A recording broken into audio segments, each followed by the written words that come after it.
अस्सलाम वालेकुम नाज़रीन, मैं हूं शेख रहमत अली। आप देख रहे हैं क्राइम टुडे न्यूज़। नाज़रीन, नरेंद्र मोदी हिंदुस्तान के प्राइम मिनिस्टर आज हैदराबाद में आए हैं और वो एक पब्लिक मीटिंग की है।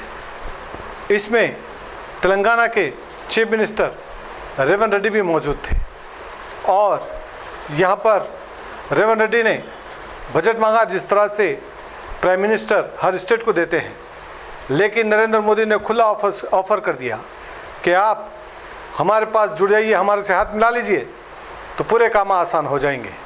यानी जिस तरह से वेस्ट बंगाल, बिहार, यूपी, आसाम जिस तरह से ये काम को अंजाम देते हुए आ रहे थे, अब अगला टारगेट हो सकता है तेलंगाना।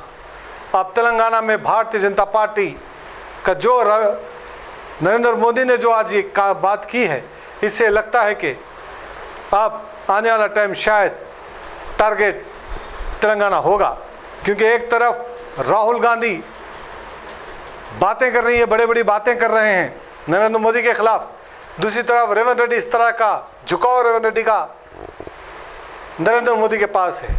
तो इस ताल्लुक से आज जनाब कलीमुद्दीन बाबा ने ये सारा खुलासा किया।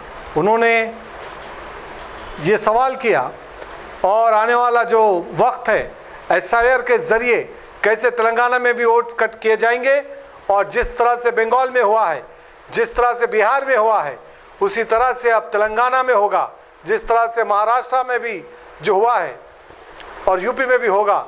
और ये पूरा खेल खेला जा रहा है और बहुत बड़ी ये प्लानिंग है। इसके ताल्लुक से उन्होंने कहा कि अवाम को अब समझ लेना चाहिए, क्योंकि कांग्रेस भी एक भारतीय जनता पार्टी का हिस्सा है। कांग्रेस बातें तो करती है, लेकिन भारतीय जनता पार्टी के साथ जब लड़ने का वक्त आता है तो फिर मैदान में कहीं पर भी वो नज़र नहीं आती। उन्होंने कई ऐसे खुलासे किए। आइए सुनते और समझने की कोशिश करते हैं कि आने वाला वक्त कैसा होगा और क्या रेवंत रेड्डी भारतीय जनता पार्टी का रास्ता खोल रहे हैं तेलंगाना में। यह भी बहुत बड़ा सवाल है। देखते हैं इसको। बार बार किशन जी, संजय जी मेरा अच्छा दोस्त है, वो बार बार कहते रहता है मोदी जी बहुत बड़ा दिल वाले हैं। तो मैं मोदी जी से, प्रधानमंत्री जी से एक ही गुजारिश है, आपके बड़ा दिल तेलंगाना तरफ हमारा जो भी पेंडिंग है मुद्दे, ये मुद्दे एक बार आप साफ कर दिए तो तेलंगाना जनता भी खुशी हो जाएंगे। आपके नेतृत्व में इस देश को जैसा तरक्की करना चाह रहा है, तेलंगाना भी उसमें हिस्सेदार बनकर हम आगे जाएंगे। और तेलंगाना में जो तरक्की हो रहा है, आपका मदद जरूर हम ले लेंगे। जब देश की बात आए तो हम राजनीति नहीं करते।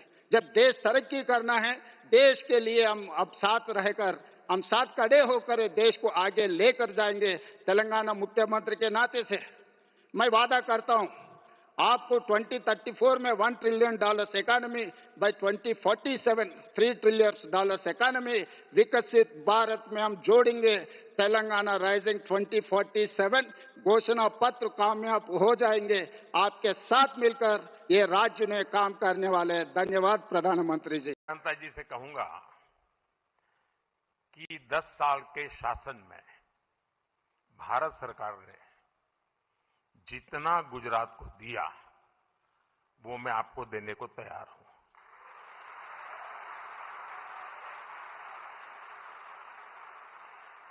लेकिन मेरी जानकारी से मैं आपको बता देता हूं कि जैसे ही मैं ऐसा करूंगा, आपको जो अभी मिल रहा है वो आधा हो जाएगा।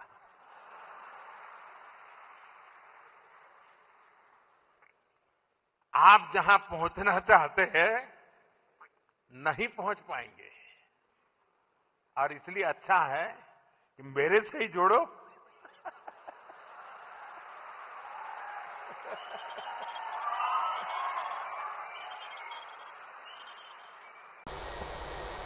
अस्सलाम वालेकुम जनाब कलीम बाबा साहब, बहुत बहुत शुक्रिया आप जो है हमारे बुलाने पे हमारे स्टूडियो को आए हैं अहम मौजू पे बात करने के लिए कि जिस तरह से हमारा संविधान खतरे में है और जिस तरह से संविधान को खतरे में डाला जा रहा है, इसीलिए हमने जो है हमारा संविधान हमारा हक के प्रोग्राम पर आपको बुलाए हैं। पहला ये प्रोग्राम हम आपके थ्रू कर रहे हैं। तो जिस तरह से ये जो हालत बन रहे हैं, जिस तरह से वेस्ट बंगाल का रिजल्ट आया है, इससे पहले बिहार का आया है, आसाम का आया है, और अब तेलंगाना में आज नरेंद्र मोदी की बहुत बड़ी पब्लिक मीटिंग है, इसको आप किस नज़र से देखते हैं और आने वाले हालात किस तरह से होंगे? ऐसे आप आम आदमी पार्टी के स्पोक पर्सन है तेलंगाना के, और आपने कांग्रेस में भी बहुत करीब से कांग्रेस को भी देखा है और सियासत को बहुत करीब से देखते हैं आप, तो आपका किस नज़रिया है, किस नज़र से आप इस चीज़ को देखते हैं? जी वालेकुम अस्सलाम, और सभी आपको और आपके व्यूवर्स को मेरी तरफ से दिली मुबारकबाद और वेलकम टू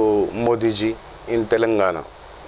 मैं भी बहुत बहुत मोदी जी को भी मुबारकबाद देता हूं कि तेलंगाना आए, पर तेलंगाना क्या मकसद से आए वो बात भी बताना चाहूँगा कि तेलंगाना जिस तरह के बंगाल के अंदर हुआ, और बंगाल का इलेक्शन सभी जानते हैं, सभी देखे हैं, आया तो वहाँ का जो है ISR का जो सिस्टम रहा, तो वो भी तेलंगाना में अभी ISR चल रहा, तो कहीं ना कहीं तेलंगाना के अंदर तेलंगाना को भी लूटने और इसके ऊपर कब्ज़ा करने की बीजेपी की नीयत है, हम ये समझते।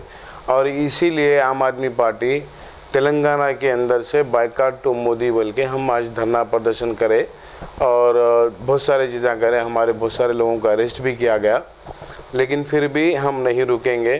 क्या जैसे कि आपने जिस प्रोग्राम का नाम लगाया हमारा संविधान हमारा हक, तो यही एक चीज़ है कि पूरे देश के लोगों का हक बीजेपी पार्टी मारने के चक्कर में है, लूटने के चक्कर में है, पूरे लोगों को बर्बाद तबाह करने के चक्कर में है।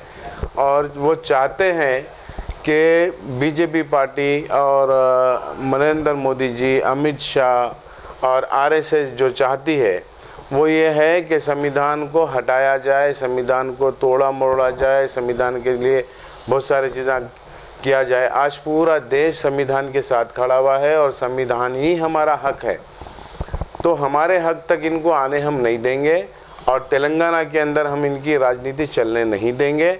जैसे कि अभी कांग्रेस पार्टी जो रोल कर रही है, पीछे के दरवाजे से सब खोल के रखा है बीजेपी के लिए। साउथ के अंदर जो जगह बन रही बीजेपी की, वो कांग्रेस पार्टी की तरफ से बन रही।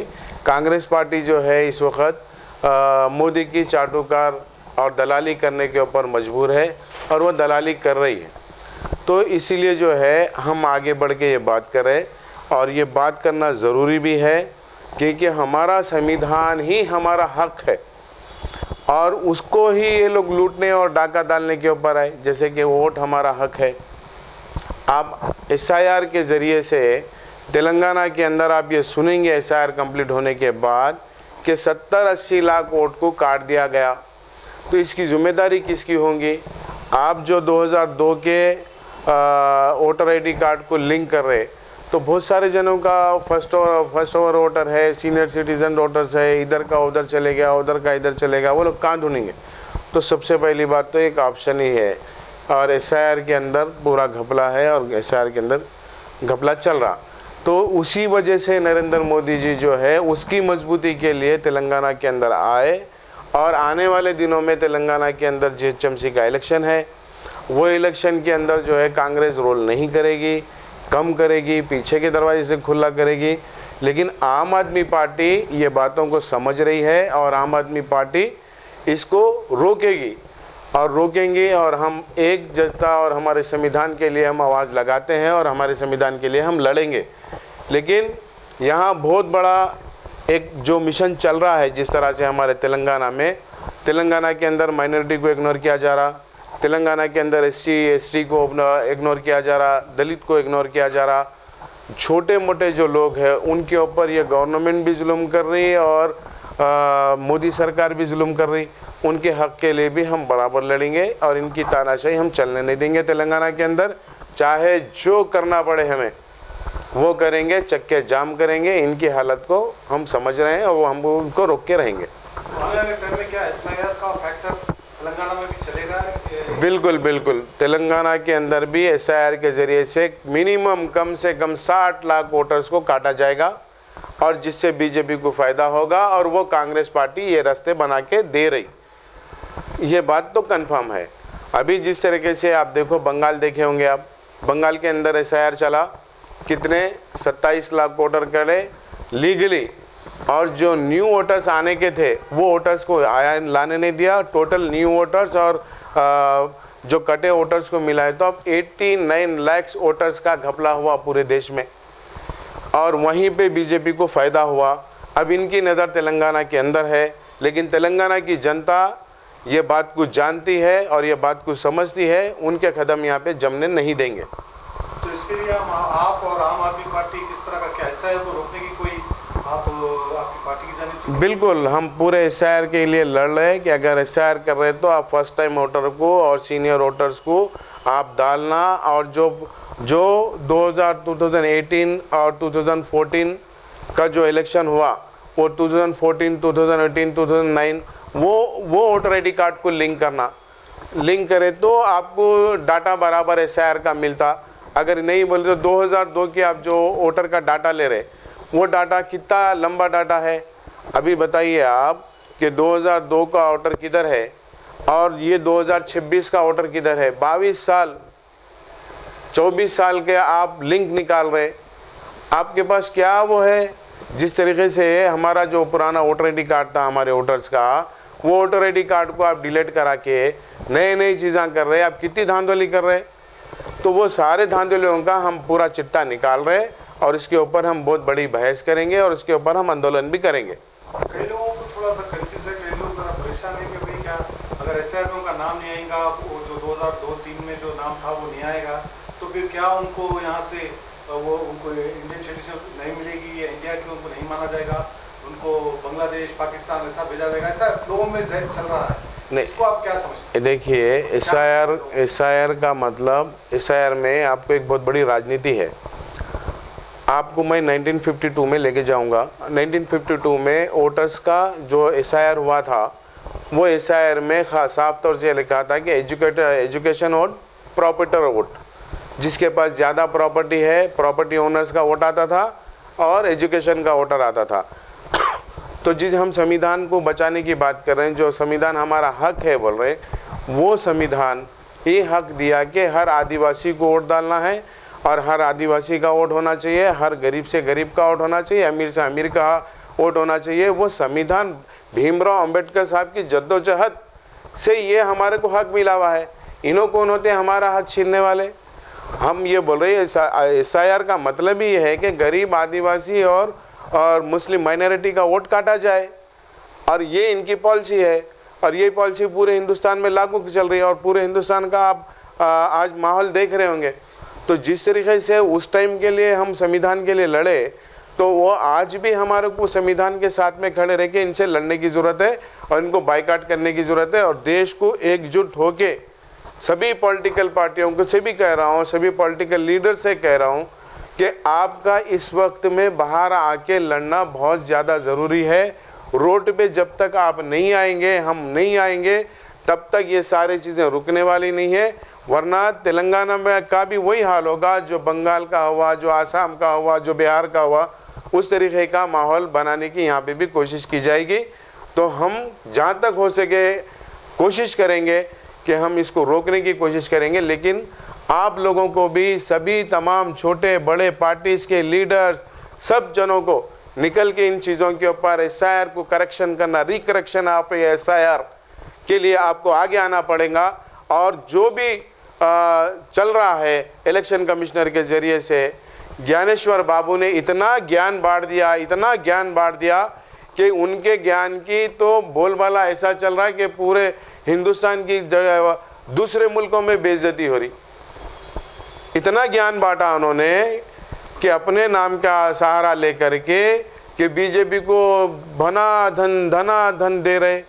आप बीजेपी के तोते बने हुए हैं और पूरे दुनिया के अंदर तुम्हारा थू थू हो रहा, पूरे देश का थू थू हो रहा। ट्रम्प क्या कह रहे कि हिंदुस्तान नर्क है। अरे क्या आप लोग हिंदुस्तान को नर्क क्यों बना रहे हो? जब तक हम बीजेपी सरकार को हटाए नहीं, ये नर्क से हमारा देश स्वर्ग नहीं बनेगा। तो और उसको स्वर्ग बनाने के लिए बीजेपी हटाओ, देश बचाओ के नारे के साथ हम चलेंगे आगे और हम इसके लिए काम करेंगे। एक आखिरी सवाल, जिस तरह से राहुल गांधी कह रहे थे कि अगर बीजेपी को अगर हटाएंगे तो वो सिर्फ और सिर्फ कांग्रेस है, लेकिन दूसरी जगह ये सवाल उठ रहे हैं कि वो बंगाल में ममता बनर्जी के खिलाफ बोले, और तकरीबन जगह राहुल गांधी जो है उनके खिलाफ बोल के बीजेपी का रास्ता वो खोल रहे हैं, तो इसको आप क्या समझते हैं? देखिए, आज कांग्रेस सत्ता में नहीं होने का राज क्या है? क्या है बोलिए? अब आप थोड़ा आगे जाइए, आगे जाके देखिए कि राजीव गांधी साहब क्या करें। राजीव गांधी साहब के करने की वजह से कांग्रेस सत्ता से बाहर जा रही, हाँ, फिर भी उसको उस वक्त के लोग समझ के करे। तो ये इनका एक पैशन है। क्या पैशन है? भारत जोड़ने के लिए आप निकले थे, हाँ, सिर्फ अपनी पॉपुलैरिटी के लिए निकले थे। तो बहुत सारे ऐसे इनके रैलीज है, वो झूठ है। अगर ममता बनर्जी अगर किसी चीज़ से हारी, SIR एंड राहुल गांधी जी की तरफ से हारी, देश के सेकुलर पार्टीज को ये लोग ख़त्म करना चाहते। ये एक ही सिक्के के दो रुख है और इनसे लड़ने की ज़रूरत है, इनको भी बाइकाट करने की ज़रूरत है। इनकी कोई पॉलिसीज अच्छी नहीं है। क्यों नहीं ला सकते थे आप? देश के अंदर 150 सीट लाने का आप वादा करे थे, आप सिमट के रह गए। और आपकी पार्टी पूरे मुल्क में क्या कर रही? आप जिनके साथ इंडिया गठबंधन बनाए और उन्हीं के खिलाफ आप जाके खड़े रह रहे हैं। तो कहाँ है आपका इंडिया गठबंधन? अब कोई ना कोई, मैं इस बात के ऊपर जो है KCR साहब को याद करता हूँ, क्योंकि KCR साहब ने एक प्लानिंग की थी कि थर्ड फ्रंट बनना चाहिए, तो वो दूरअंदेशी की बात थी। इस बार थर्ड फ्रंट नहीं आगे आएगा और थर्ड फ्रंट बनने की कोशिश में है और थर्ड फ्रंट बनाया भी जाएगा। तो ही देश बचेगा, ना तो कांग्रेस से देश बचेगा, ना तो बीजेपी से देश बचेगा। ठीक है, कांग्रेस देश को आगे लेके गई, कांग्रेस को तो देश उनको दिया भी, देश उनको मौका दिया, उसके लिए उन्होंने कुछ किया। अब इनको मौका मिला, देश ये बेच रहे, वो भी बेचे, ये भी बेच रहे। अब देश को बचाने के लिए नए पार्टियां एकजुट होकर के, इकट्ठा होकर के लड़ेंगे और लड़के हम जीतेंगे। जय हिंद।